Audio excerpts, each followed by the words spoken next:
કે મેં તો ઉંબર પર દીવડો મેલ્યો, ઘર મારું ઝળહળતું, પછી અંધારો ઓરડો ઠેલ્યો, ભીતર મારું ઝળહળતું. મેં તો ઉંબર પર દીવડો મેલ્યો, કે ઘર મારું ઝળહળતું. મેં તો મેડીએ દીવડો મેલ્યો, કે મન મારું ઝળહળતું. પછી ડમરો રેલમ છેલ રેલ્યો, કે વન મારું ઝળહળતું. મેં તો ઉંબર પર દીવડો મેલ્યો, ઘર મારું ઝળહળતું. મેં તો કૂવા પર દીવડો મેલ્યો, કે જળ મારું ઝળહળતું. પછી છાયામાં છાયો સંકેલ્યો, સકલ મારું ઝળહળતું. મેં તો ઉંબર પર દીવડો મેલ્યો, ઘર મારું ઝળહળતું. મેં તો ખેતર પર દીવડો મેલ્યો, પાદર મારું ઝળહળતું. પછી અવસર અંજવાળાનો ખેલ્યો, અંતર મારું ઝળહળતું. મેં તો ઉંબર પર દીવડો મેલ્યો, ઘર મારું ઝળહળતું. મેં તો ડુંગર પર દીવડો મેલ્યો, ગગન મારું ઝળહળતું. મેં તો ડુંગર પર દીવડો મેલ્યો, ગગન મારું ઝળહળતું. પછી અણદીઠો અક્ષર ઉકેલ્યો, ભવન મારું ઝળહળતું. મેં તો ઉંબર પર દીવડો મેલ્યો, ઘર મારું ઝળહળતું. મેં તો ડુંગર પર દીવડો મેલ્યો, ગગન મારું ઝળહળતું. ભારતીય સમુદાય શિક્ષણ સંઘ દ્વારા શિક્ષણની, સમાજ સેવાની, સાંસ્કૃતિક જાગૃતિની કેટલીક પ્રવૃત્તિઓ કરવામાં આવે છે. તેમાંની એક બહુ સાત્વિક પ્રવૃત્તિ પણ હમણાં એમણે શરૂ કરી છે, આપણી કવિતા આપણા માટે. આપણી કવિતાઓ, આપણો વાણી વારસો, આપણું લોકસાહિત્ય આપણા સમાજ સુધી પહોંચે એ માટેનો આ ઉપક્રમ બહુ પ્રશંસનીય છે. અને એ અંતર્ગત આજે મેં મારી કવિતા દીવડો અહીંયા રજૂ કરવી અને એના વિશે વાત કરવાનું સ્વીકાર્યું છે. દીવડો એ આપણે માટે, કોઈને માટે અજાણ્યો વિષય નથી. ઘેર ઘેર દીવડા થાય છે, સવાર સાંજ પૂજાઓ પણ થાય છે. ભારતીય સંસ્કૃતિમાં દીપ એ ઘેર ઘેર જાણીતો પૂજાનો વિષય છે, અને દીપ એ અજવાળાનો વિષય છે, દીપ એ જ્ઞાનનો વિષય છે, અને દીપ એ સત્યની ના પ્રકાશનો સંકેત છે. આ કાવ્યમાં ભારતીય સંસ્કૃતિનું જે દર્શન છે દીપ વિશેનું, અને એ સંસ્કૃતિ ગામડાઓમાં જે રીતે સચવાઈ રહી છે, ખાસ તેના સમગ્ર વિચારને, સંદર્ભને, આના ઘટકોને અને એના ફલકને આવરી લેતી આ કૃતિ છે. સામાન્ય રીતે એનો મુખ્ય પ્રસંગ દિવાળીનો છે. આપણે દીપ પ્રજ્વલન તો રોજ કરીએ છીએ, મોટા ભાગના ઘરોમાં થાય છે, પણ દિવાળીના દિવસોમાં એનો મહિમા વિશેષ છે. આજે પણ ગામડાઓમાં એક પરંપરા છે કે 11રસથી માંડીને લાભ પાંચમ સુધી દીવાઓ મૂકવાની એક જૂની દીપની આવલી, દીપાવલીની દીપની માળાની પરંપરા છે.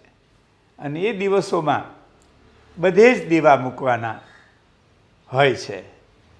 ઘરના ઉંબર પર દીવો, પછી જૂના જમાનામાં ઘરના આંગણામાં પશુઓની કોઢ રહેતી, ત્યાં દીવો મુકાય. આજે તો પાણી છૂટથી મળે છે, જેનો બગાડ પણ બહુ થાય છે, ખરેખર ન થવો જોઈએ. જૂના જમાનામાં તો કૂવા ગોડીને પાણી કાઢવાનું હતું ને આંગણામાં કૂવા પણ હતા. એ કૂવા ઉપર પણ ત્યારે દીવા મુકાતા હતા. પછી ઢોરનું છાણ વાસીદું જ્યાં નખાય ને એને ઉકરડો, એ ઉકરડા પણ આ દિવાળીના દિવસોમાં દીપ મૂકવાની પ્રણાલી છે. ખેતરોમાં તો ખરો જ, નદી હોય તો ત્યાં પણ ખરો, ગામના દેવળોમાં પણ ખરો. દિવાળીના દિવસોમાં બધે જ દીવા મૂકીને બધાની પૂજાનો આ સંકેત, આ સંદેશ એ ભારતીય સંસ્કૃતિનો મોટો સંદેશ છે. તમે વિચાર તો કરો કે રોજ આપણે દેવસ્થાનમાં તો દીવો કરીએ, પણ જ્યાં ઢોર બાંધીએ છીએ એને પણ અજવાળી લેવું, ત્યાં પણ દીવો મૂકવો, એ પણ પૂંજીની જગ્યા છે. એવો સંદેશ તો ભારતીય સંસ્કૃતિ જ શીખવી શકે. જે ઉકરડો આપણે છાણવાસીદું કરીએ ત્યાં પણ દીવો, એ પણ અજવાળાનો, ત્યાં પણ પૂજાનો વિષય બને છે. એટલે આ જે દર્શન છે આ રચનામાં વ્યક્ત થયું છે કે જળ, આ પાંચે મહાભૂત છે, જે પૃથ્વી, જળ, તેજ, વાયુ ને આકાશ, આ ચારેય મહાતત્વોની પૂજા, એને પણ અજવાળી લેવાનું, અથવા તો એને દીપ કરીને આપણા અંતરને અજવાળી લેવાનો આમાં સંદેશ છે. મેં તો ઉંબર પર દીવડો મૂક્યો કે ઘર મારું જળ. ઉંબર પર દીવો એટલે મધ્યનો દીવો. આગલા ખંડમાં પણ અજવાળું આપે, પાછલા ખંડમાં પણ અજવાળું આપે, બધું જ અજવાળું આપે. દીવો નાનો હોય પણ અજવાળે આખા ઘરને, એમ શબ્દ નાનો હોય પણ સમજ આપે આખા જીવનની.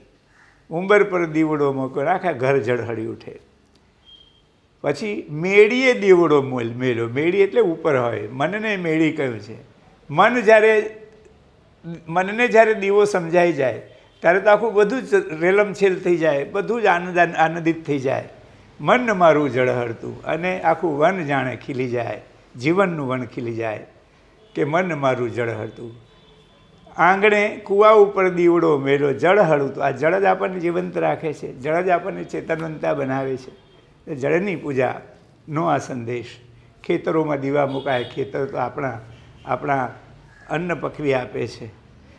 એક સંસ્કૃતિ એવી પણ છે, એક સમજ એવી છે કે જે ઉકરડો જ્યારે ખાતર કાઢીએ ને ખેતરમાં જ્યારે એને ઢગલીઓ મૂકવામાં આવે, એ ઢગલીને પૂંજો કહેવાય. પૂંજી છે, એ લક્ષ્મી છે. અને ખાતર જેને આપણે છાણવાસીદું કહીએ, એ ત્યાં ખાતર બનીને આપણા પોષણને માટે અન્નને એ પોષણ આપે છે.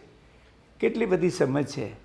એટલે કોઈ વસ્તુ તુચ્છ નથી, બધી જ વસ્તુ પૂજાને યોગ્ય છે, બધી જ વસ્તુ ઉપયોગી છે, ને બધી જ વસ્તુ જીવન સાથે જ સંકળાયેલી છે. ખેતર પર દીવડો મેલો, પાદર મારું ઝળહળતું.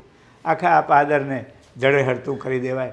ડુંગર પર દીવડો મેલો, ડુંગર પર આપણા મંદિરો હોય, આપણી શક્તિપીઠો હોય, ત્યાં પણ દીવા મુકાય છે. ગગન મારું ઝળહળતું. અણદીઠો અક્ષર ઉકેલો. આ અક્ષર ઉકલે છે, એ વાંચીએ છીએ, એ પણ અક્ષર જે અર્થ આપે છે, એનો સંદેશ આપે છે, એ અણદીઠો જે સમજ આપે છે, જ્ઞાનનો સંદેશો અક્ષરમાંથી મળે છે, જ્ઞાન મળે છે, સમજ મળે છે. એ તો આપણા સમગ્ર ભવનને, આખા જીવનને અજવાળી લેનારો બને છે. એટલા ડુંગરથી અને ઉંબરથી ડુંગર સુધી અને ઘરથી ગગન સુધીના અજવાળાની ભારતીય સંસ્કૃતિના, ગ્રામીણ સંસ્કૃતિના સંસ્કારનું દર્શન કરવી કવિતા આપણે માટે છે. ને આ કવિતા મને તમારા ગ્રામ સંસ્કારમાંથી મળી છે. લોકઢાળમાં એ ગેય રચના છે. આપણા લોકઢાળો પણ રચનાને કેટલું બળ આપતા હોય છે. કવિતા ગવાય જ કે ગાવી જ જોઈએ એવું ફરજિયાત નથી, પણ કવિતા ગવાય તો ગાન એનું બહુ મહત્ત્વનું આસ્વાદ માટેનું અંગ છે, અથવા ગાય એનું અંગ, એમાં ગાન એનું અંગભૂત તત્વ છે. વાણી તો આપણી ગાન સાથે જ આવી છે, સંતોની વાણી તો.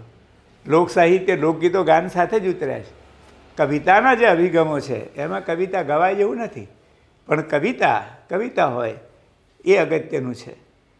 એટલે આ સંદર્ભમાં આવી એક રચના આપણના સમગ્ર અજવાળાનો, જીવનના અજવાળાનો, બહારના અજવાળાનો, અંદરના અજવાળાનો સંદેશ આપતી કવિતા. આવી કવિતાઓ આપણી પાસે ઘણી છે.